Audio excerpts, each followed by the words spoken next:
नमस्कार प्रिय दर्शकों, एक बार फिर आपका स्वागत है हमारे YouTube चैनल प्राचीन ज्ञान सच्चा ज्ञान में।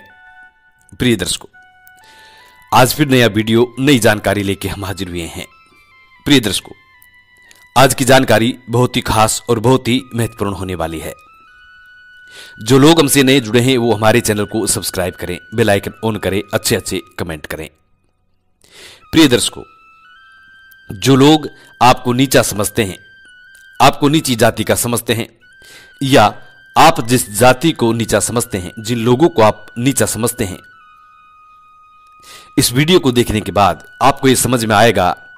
इस वीडियो में हम ये बताएंगे कि हम जिन लोगों को नीचा समझने की कोशिश करते हैं, या जो लोग हमें नीचा समझने की कोशिश करते हैं, वक्त आने पर राजा हरिश्चंद्र जैसे नीच कर पानी भरते हैं।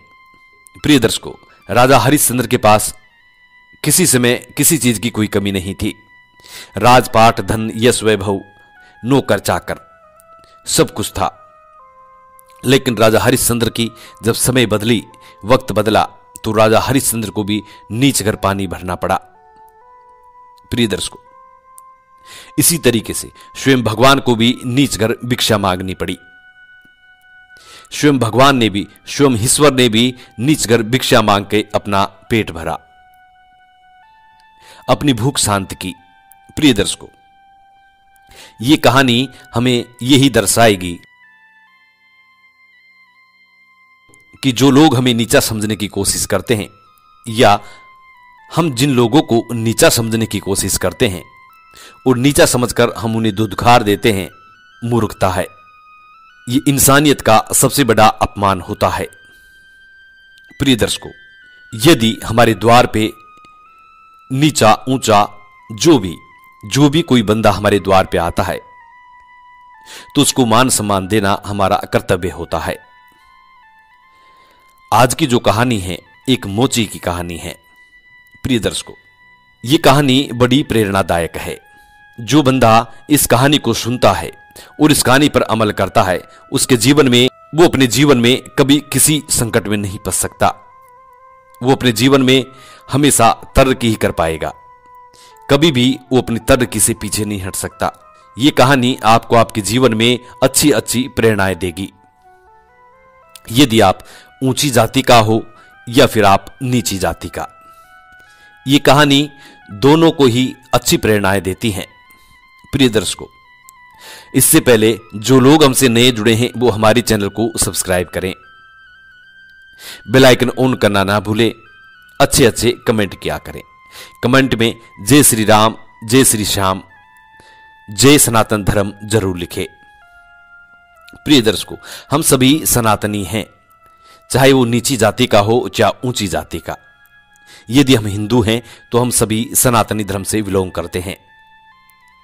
अब जाति पाति जो है हमारे कर्मों के अनुसार बनाई गई है।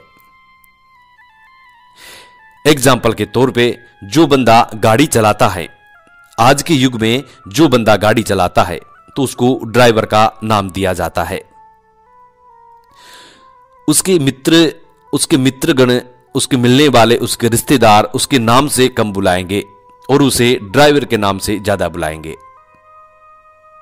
प्रिय दर्शकों, कोई बंदा यदि सर्विस लगता है और वो डॉक्टर बन जाता है, तो उस बंदे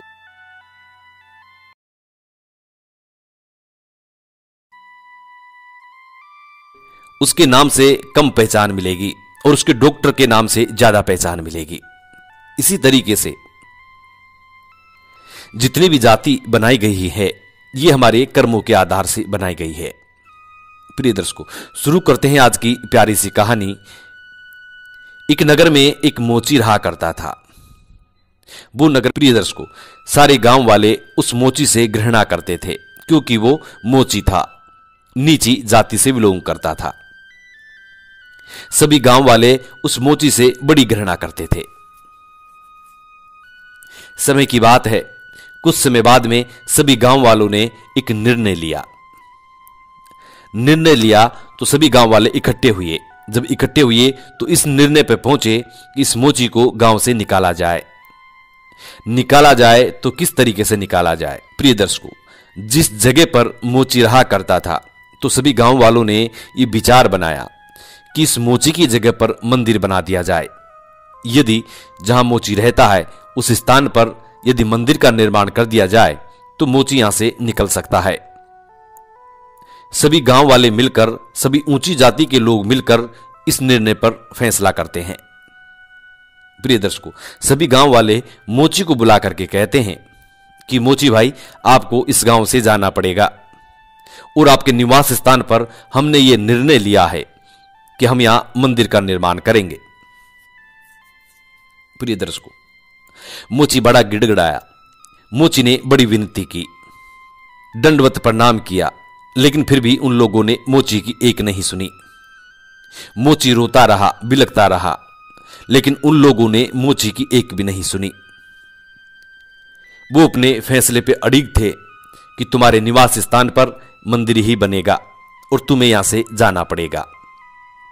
प्रिय दर्शकों, मोची ने हाथ जोड़कर सभी गांव वालों से विनती की। मोची कहने लगा, यदि आप सब लोगों का यही फैसला है तो ठीक है, मैं इस गांव को छोड़ के चला जाऊंगा, लेकिन मुझे रहने के लिए कुछ ऐसा स्थान बता दीजिए, कुछ ऐसी जगह बता दीजिए जहां मैं अपना जीवन व्यतीत कर सकूं। प्रिय दर्शकों, सभी गांव वाले मिलकर के फिर से पंचायत जोड़ते हैं और फिर से इकट्ठे होकर के ये फैसला लेते हैं कि गांव के कुछ ही दूरी पर एक टीला पड़ता था। टीला यानी कुछ टेढ़ी मेढ़ी पत्थरों का टीला था जिसमें पत्थर पड़े हुए थे। वो गांव से काफी ऊंची जगह थी क्योंकि उसमें पत्थर थे, टीला था, कंकड़ मिट्टी थे, तो वो गांव से काफी ऊंची जगह थी। गांव नीचे में था, वो जगह ऊंची थी, मानो की छोटी पहाड़ी हो। ऐसी जगह उस मोची को देने का निर्णय किया।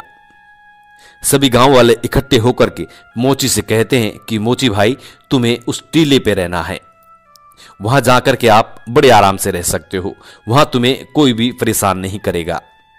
प्रिय दर्शकों, मोची रोता बिलखता अपने बच्चों को लेकर के उस टीले पे चले जाता है।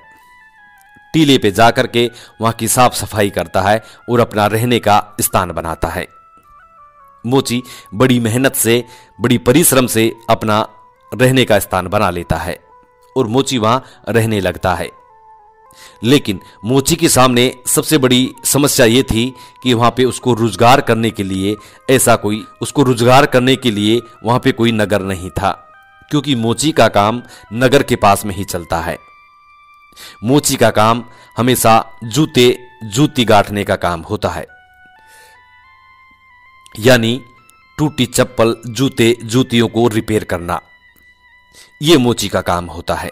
लेकिन उस टीले पे नहीं तो कोई नगर था, ना ही कोई लोग थे, था तो सिर्फ मोची और मोची का परिवार।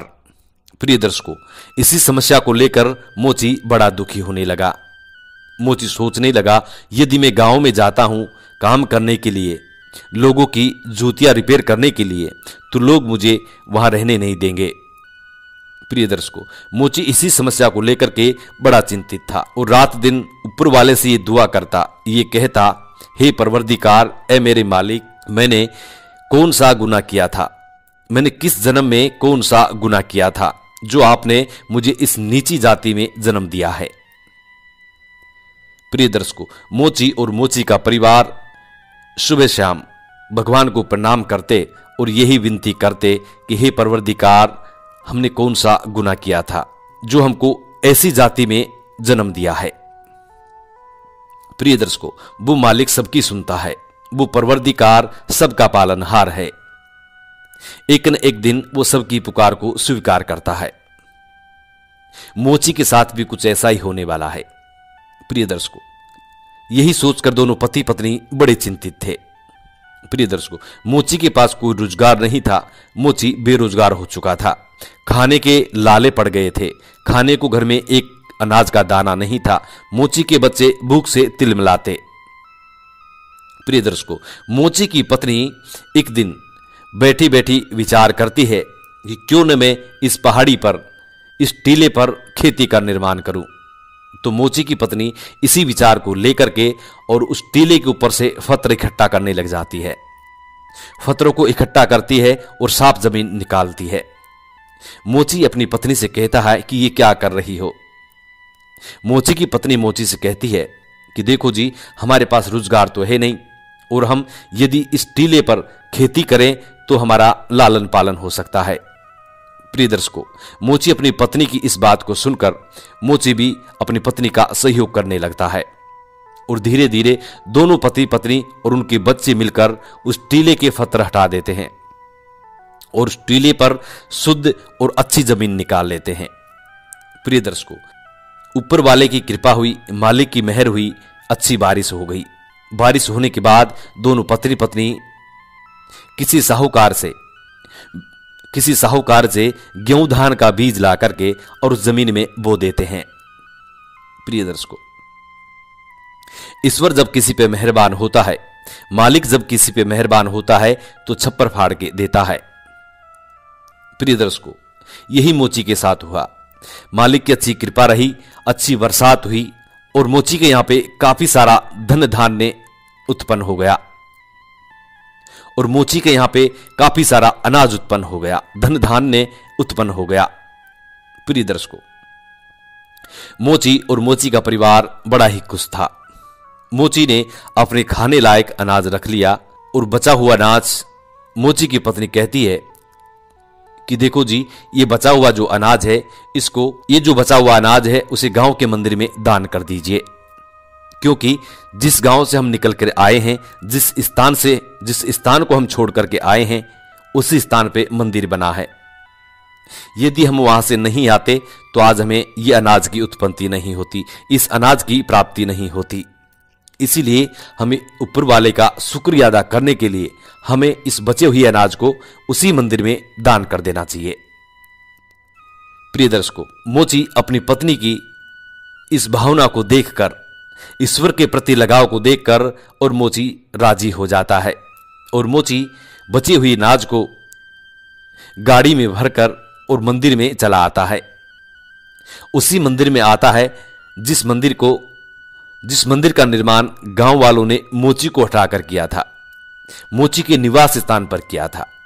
प्रिय दर्शकों, मोची आकर के उस मंदिर के सामने खड़ा हो जाता है। मोची अनाज की गाड़ी ला करके उस मंदिर के सामने खड़ा हो जाता है, और बाहर से पंडित जी को आवाज लगाता है, पुजारी जी को आवाज लगाता है, कहता है पुजारी जी बाहर आइए।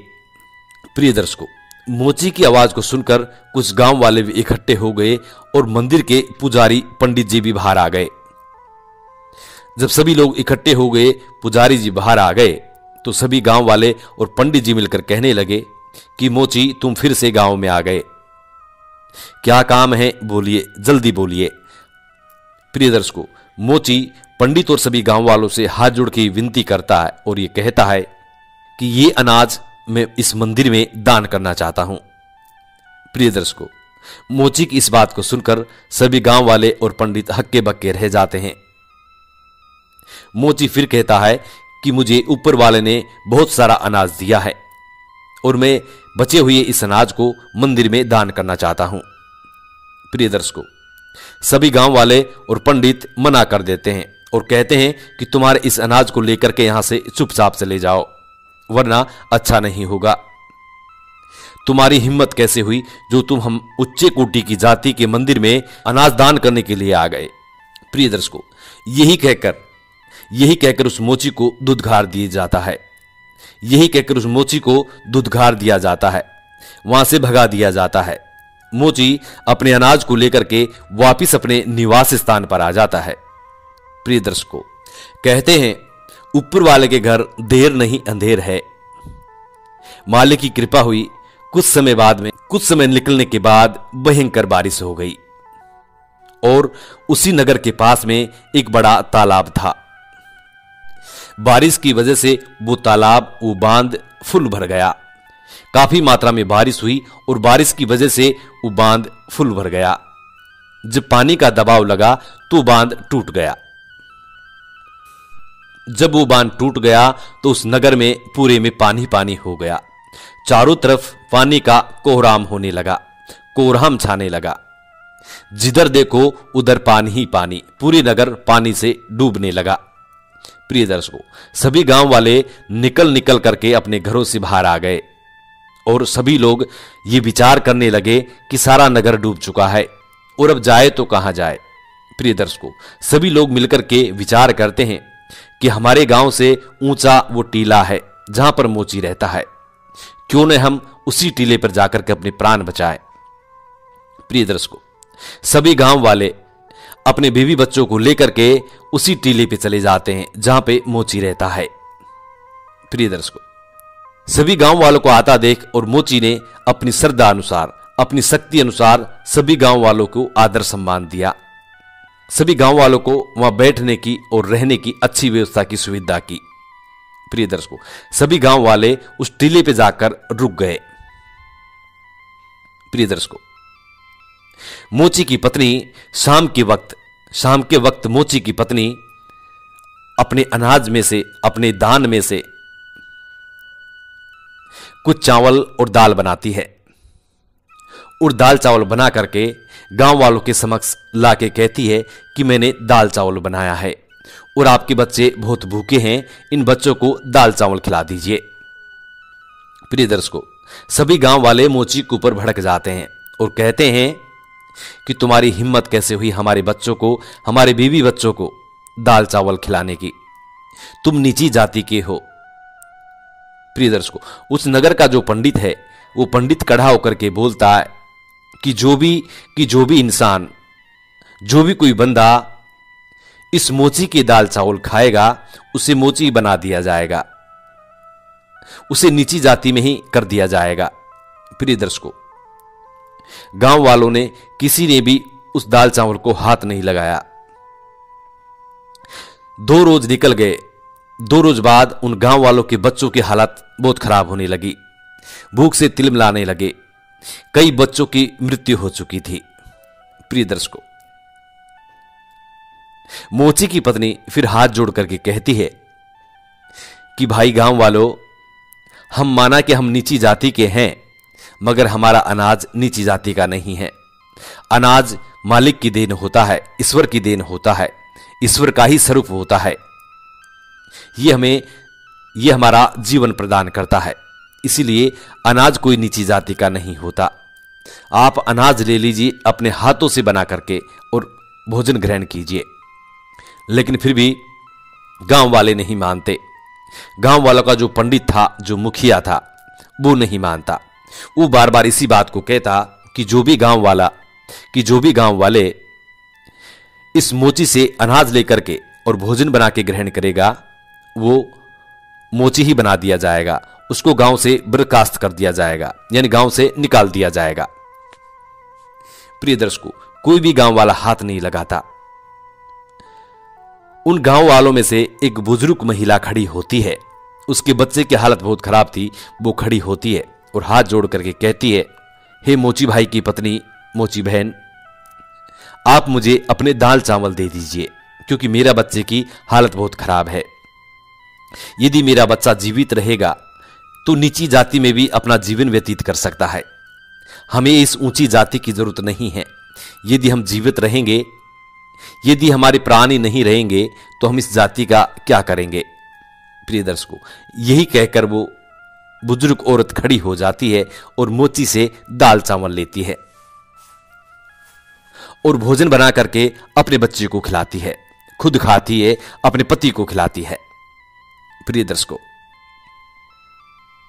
मोची की पत्नी फिर आकर कहती है कि भाई, जिस किसी को भी दाल चावल की आवश्यकता हो वो बड़े आराम से ले सकता है। प्रिय दर्शकों, उस बुजुर्ग महिला की इस हिम्मत को देख करके कुछ गांव वाले और खड़े हो गए। वो भी कहने लगे, यदि हमारे प्राण ही नहीं रहेंगे, हम जीवित ही नहीं रहेंगे, तो इस जाति का क्या करेंगे। यही कहकर कुछ गांव वाले और खड़े हो गए और वो भी मोची से दाल चावल लेकर के और भोजन बना के खाने लगे, अपने प्राण बचाए, अपने बच्चों के प्राण बचाए।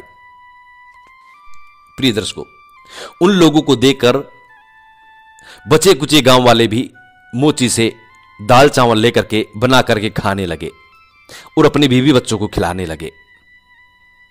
अब पंडित जी अकेला पड़ा हुआ है, पंडित जी के साथ कोई नहीं है। पंडित भूख से तिलमिला रहा है और बड़ा व्याकुल है। पंडित अपने आप में ये शर्मिंदगी महसूस कर रहा है कि मैं मोची से कहूं तो किस मुंह से कहूं, क्योंकि मोची को सबसे पहले धुतकारने वाला वही बंदा था। कौन? पंडित, जिसने जब मोची दान करने गया तो मोची को बला भुरा कह करके और मंदिर से भगा दिया। प्रिय दर्शकों, अंत में मोची उस पंडित के पास जाता है और हाथ जोड़ के कहता है, पंडित महाराज, यदि आप भूखे रहेंगे तो हमारा ये किया हुआ दान व्यर्थ चला जाएगा, इसीलिए कृपया करके आप भोजन ग्रहण करें। पंडित मोची से हाथ जोड़ के कहता है, भाई मुझे माफ कर दीजिए, मुझसे घोर अपराध हुआ है, मुझसे घोर पाप हुआ है और इसी पाप का परिणाम पूरे गांव वालों को भुगतना पड़ रहा है। यदि उस दिन मैं आपका दान स्वीकार कर लेता तो आज हमारे गांव पर यह विपदा नहीं आती और आज हम इस संकट में नहीं होते। प्रिय दर्शकों, मोची पंडित से कहता है कि पंडित जी, जो हुआ सो ठीक हुआ, ऊपर वाला जो करता है बिल्कुल सही करता है। यदि उस दिन आप दान ले लेते तो आज ये अनाज यहां काम नहीं आता और यहां पे सभी लोग भूख से मर जाते, इसीलिए जो हुआ जो अच्छा हुआ। गांव वाले फिर मोची से कहते हैं कि मोची भाई, हमने आपके साथ बहुत ही गलत किया है, जो कि आपको हमारे गांव से निकालकर इस टीले पे भेज दिया।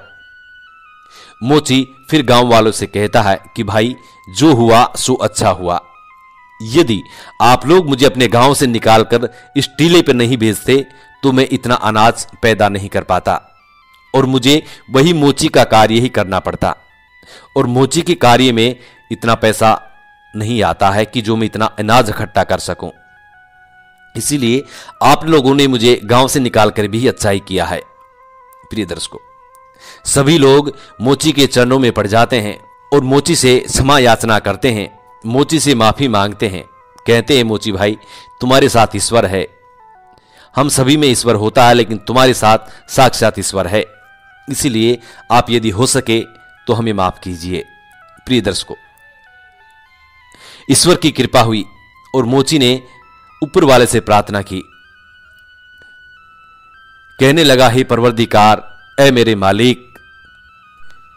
मोची ऊपर वाले से प्रार्थना करता है और कहता है, ऐ परवरदिगार, ऐ मेरे मालिक, मेरे सभी गांव वाले नर पापी आदमी हैं, इनके दिल में कोई खोट नहीं है, इसीलिए यदि हो सके तो हमारे पूरे नगर को आप बैकुंठ ले जाइए। प्रिय दर्शकों, मोची की इस बात को सुनकर प्रभु साक्षात प्रकट होते हैं और उस पूरी नगरी को बैकुंठ धाम ले जाते हैं। प्रिय दर्शकों, वो पूरी नगरी मालिक की कृपा से और उस मोची के बड़ी भक्ति से बैकुंठ धाम को चली जाती है। जीवित लोग बैकुंठ धाम की प्राप्ति करते हैं। प्रिय दर्शकों, आज भी उस गांव का नाम मोचिंगपुरा पड़ा हुआ है और यह सत्य कहानी है। प्रिय दर्शकों, ये जो मोचिंगपुरा गांव है, ये एक छोटा सा कस्बा है, ये कोई ज्यादा बड़ा कस्बा नहीं है, बिल्कुल एक छोटा सा कस्बा है। ये जो ग्राम है ये राजस्थान में पड़ता है।